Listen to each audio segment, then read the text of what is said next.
Hi guys, welcome to Earth to Rosita. So, I've been meaning to make this video for a while, but I don't know, I just haven't had the time or whatever, but so over a year ago, I was a proud socialist, proud socialist, sounds so weird saying that out loud. I was kind of pushing for more government.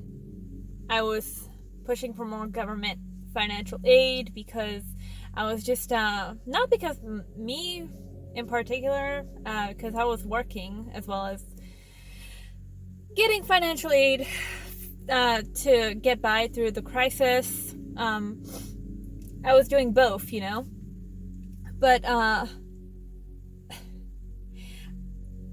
what really pushed me to be more to support labor candidates more, was seeing the struggling mothers and stuff.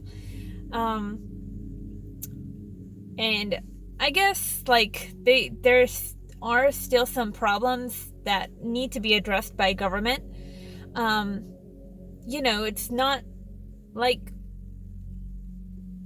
we live in a poverty-stricken country. We have a lot of resources in this country, so the government, not the government, but I think that the governance of this country can do something more to help people who are struggling financially. I just, the thing about me is that I had the wrong ideas on how and what to do, how the government can help the community more. I thought, I was the naive, ignorant millennial who was just saying, who didn't really know how things work, it's embarrassing. It's embarrassing because the people who are awake and who have been politically active and so on and so forth, that kind of thing, y'all had probably been looking at me just thinking, oh, what a foolish child you are. And I was, but everyone wakes up in their own time, I guess. But just for me, I displayed my open stupidity for the world to see. So,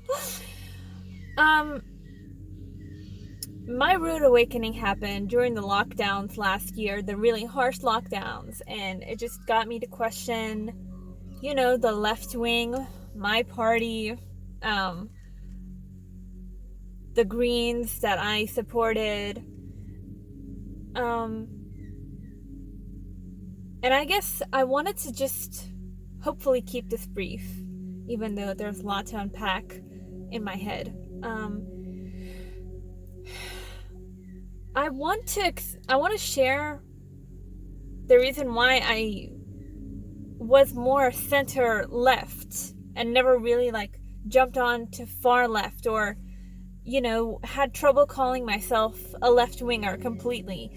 I always called myself a centrist, and I remember when I called myself a centrist, a lot of left wingers gave me hate for this. It almost gave me culty vibes from them, because I don't really have any right-wing friends or anything, but I did hear right-wingers that I conservatives, right-wingers, Republicans, that kind of category. I started the crazier the left wing got, the more it just made me jump over to the right wing and seek out what they have to say. And it's interesting because I actually do come from a conservative household. My mom always voted liberal, and I think that she still thinks that liberal is the party of 30, 40 years ago, but it's not. They have their own problems, just like in the US, everything that's happening in the US is happening here, and everything that's happening here is happening in other Western nations. But yeah, so there was always a red flag with the left wing for me. And I think that left flag, that red flag,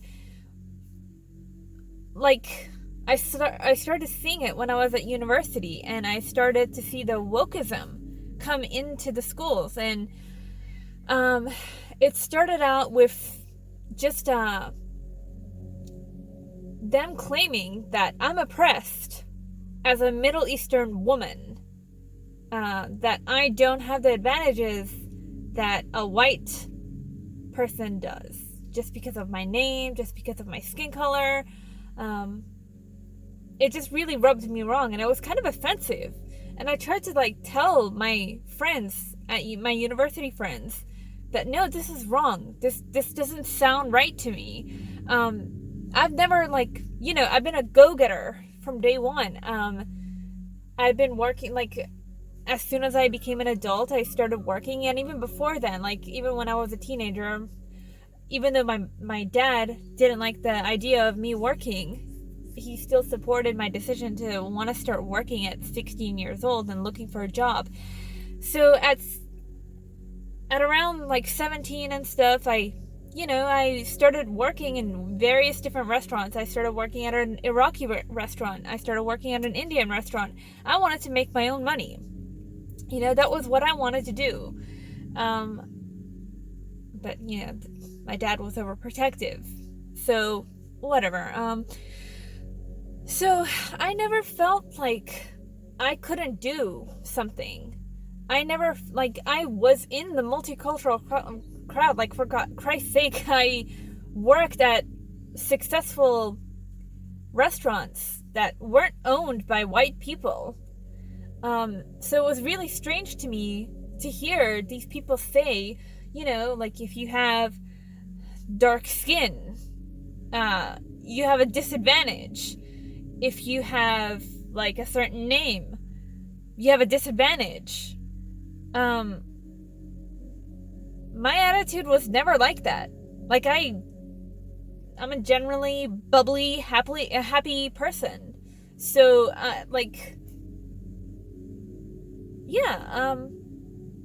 that's when it started sinking in. And then, it made me kind of just want to drop the fuck out of university. I was studying social science, sociology, and psychology. All of those, psychology as an elective and stuff. And all of that shit was, creeping in as I was, while I was at uni. So, yeah, it made me want to drop out. And then get away from that reality, because that wasn't my reality. That wasn't where I'm going. But then I started to see it come onto social media. People talking about race for everything. And even in in the spiritual community or in the vegan community, all of these places that all of these groups, these communities, these online social communities that I was a part of, they're all saying the same sort of thing. Oh, you're so oppressed, inequality, the Western nations, America is so racist, Australia is racist, we have so much problems, the world is coming to an end, climate change, that sort of thing. It just, even while I was the thing is that when you hear something over and over again, and you see all these documentaries, the climate change documentaries, and the the scare tactics, the fear mongering, there's one pattern that I noticed within myself so I'm calling myself out on my toxicity, is that a lot of it was fear-based. A lot of my thoughts were fear-based, and fear is an emotion. It's not an irrational thought, like when I watched climate change or ocean documentaries about the ocean and stuff, a lot of it was leaving me with a sense of hopelessness, with a sense like the world is coming to an end and we're responsible for it. And it made me hate the human species, or it made me really just like, it kind of like started to radicalize me, I'm not gonna lie. Like, it started to just make me feel like we're the worst species on the planet and we should be extinct. Like, we deserve the karma that we're getting for what we do to the animals, what we do to the planet. And it's like, this is exactly what they want. They want you to hate yourself. It's all coming back to the same place, whether you buy into the race,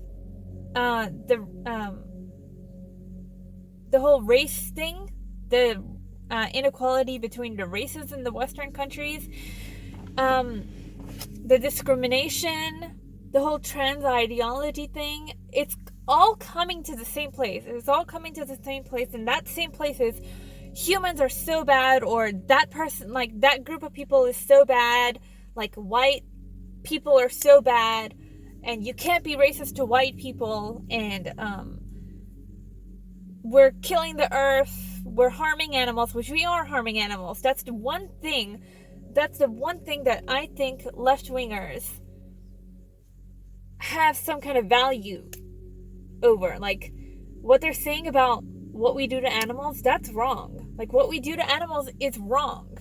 And we should, work toward a place where we stop doing that and, evolve and morally, spiritually evolve, because we can, not because we have to. But even then, like, even their approach to veganism, it's filled with toxicity. It's filled with toxicity because it's coming back to the same place: fear, division, radicalization of climate change and stuff. Oh, we're gonna kill the earth by 2030. That's what they truly believe. But what they don't, the blind spot that they have with this is that there's a different, like, they're doing it for altruistic purposes, but they're fooling themselves, because if there's any left-wingers watching me still, I don't know if there is, because my content has severely changed, but you're coming back to the same place. Like, the master that is feeding you all of this information, it's not who you think it is. The World Economic Forum, the World Health Organization, these people, these corporations, they're not who you think they are. They're not, the altruistic carers of humanity that you want to associate yourself with. They are anti-human, and they don't want to better humanity. They want to get rid of humanity. They want to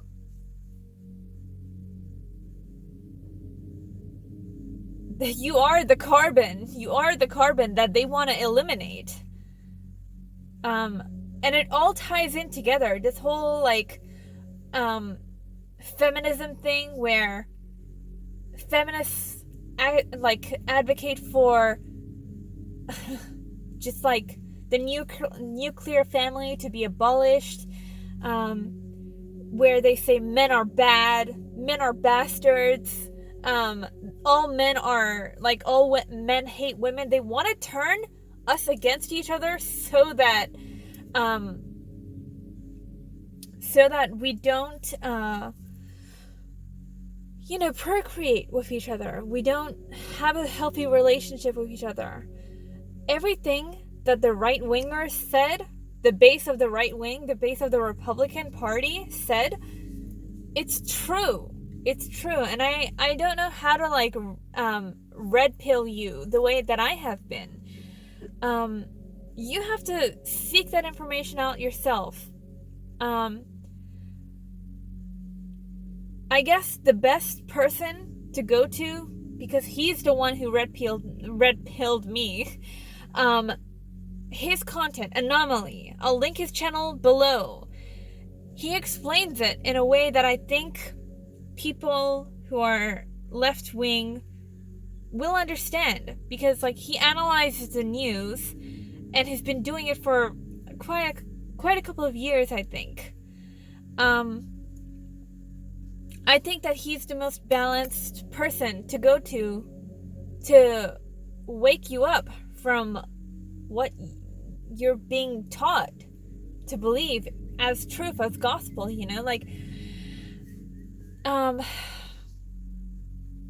yeah, it's just, I guess I'll close it off with this. Today I read a tweet, and this is something that is happening in the state of Victoria, by the way, by Carl Vernon, at Real Carl Vernon on Twitter, obviously, because it's a tweet. Australia is passing a bill that will prevent people from growing their own food.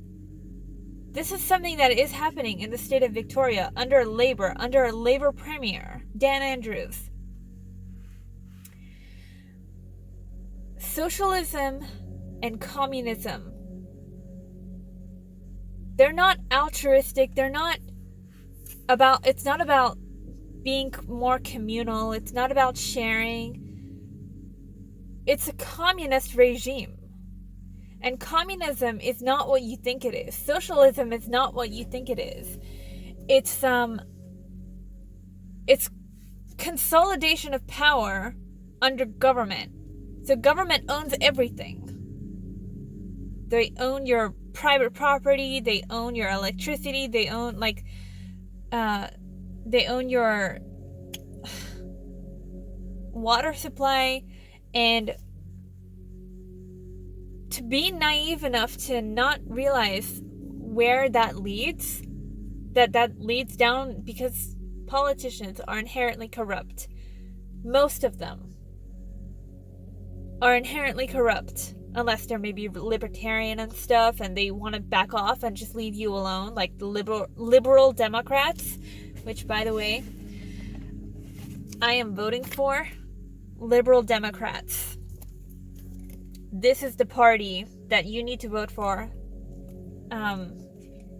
Also, Greater Australian Party and United Australia Party. These parties are going to save us from the demise of this country. I truly believe that. And I don't even work for them. So that's what I believe. No one's paying me to say that. I'm not, it's not like they're a sponsor or something. It's something that I just believe.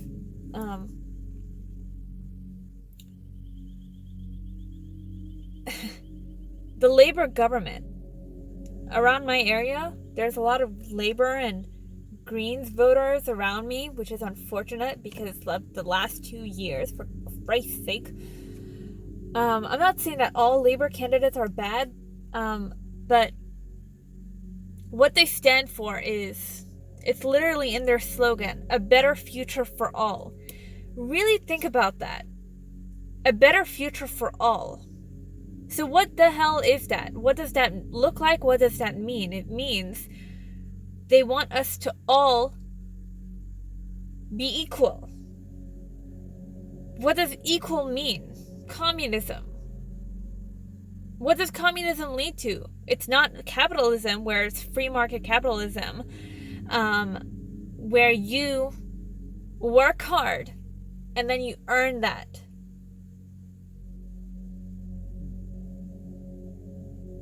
It's not going to lead you to the utopia that you think it is. Voting for socialist people in politics. It's not going to lead you to a better future for all. It's really not. It's going to have bigger government, and bigger government, when that happens, it means, more control, less freedom, and you think that they can't do what they did in the last 2 years? You think that they won't lock us down again? You think that they won't lock certain people out of society again? It's about control. Liberal and Labor and Greens, they're all about control. Controlling you. Controlling your destiny. Controlling your future. Playing God with you. That's what they're about. Liberal, a little bit less. But they're all the same category now. They're not the liberal Labor of 50 years ago, 60, 70 years ago. They are not a libertarian party anymore. None of them, like Labor has never claimed to be, but liberal, they're not libertarian anymore. They believe in big government, and they don't work for us anymore. So Australians, if you're watching this, I pray to God that you're listening to what I'm saying. Liberal, Labor, Greens, they're not taking you to the future that you want, that you're hoping for. They just are playing on your emotions to lead you to what's actually going to be a very dystopian nightmare. It really is. It's going to become like communist China 2.0. If you want to look at what happens in China, they have a social credit system.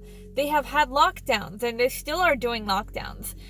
The government, a Labor government, a Greens government, it's not going to take us to a prosperous future. And their ideas for eliminating climate change, it's not what you think it is. They're just going to control you to the point where you have no freedom to think for yourself, to act for yourself. That's where it leads. So I'm begging you guys, if you're a Labor voter, if you're one of my friends watching this, don't vote for Liberal, Labor, or Greens. Put them at the very bottom. You have the power to do that. You have the power to vote for freedom-friendly minor parties at the very top, and then vote for the Lib-Lab Greens trio at the very bottom, if you even want to vote for them. There are so many freedom-fighting... I don't think you guys understand what freedom actually means. It's not just it's not just about lockdowns or something. It's not just about this COVID era that we just went through.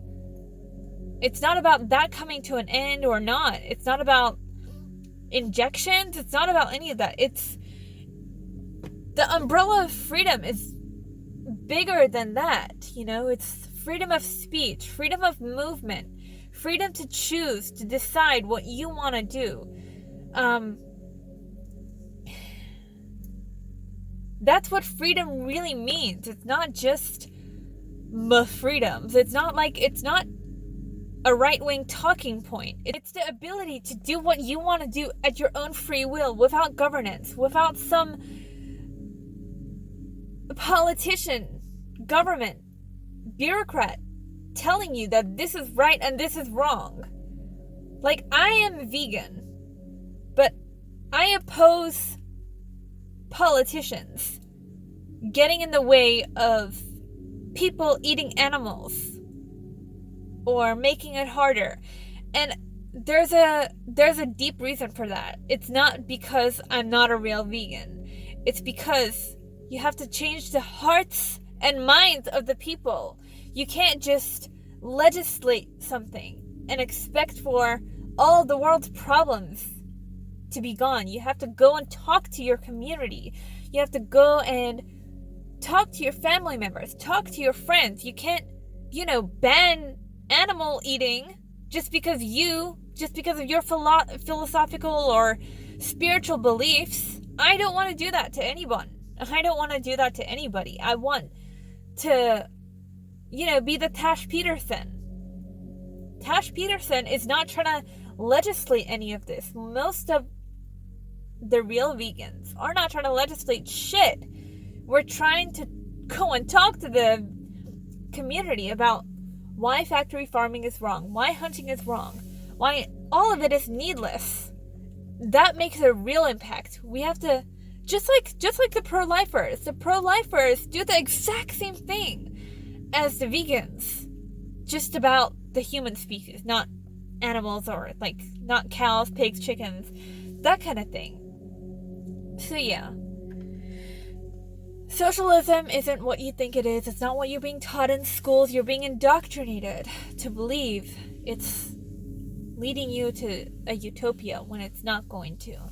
And that's where I wanted to close it off, and that's where I wanted to end. Leave me your comments. I hope it gets through to any left-winger who's still watching me. Like this video and subscribe, please. Have a lovely day or night. Bye, guys.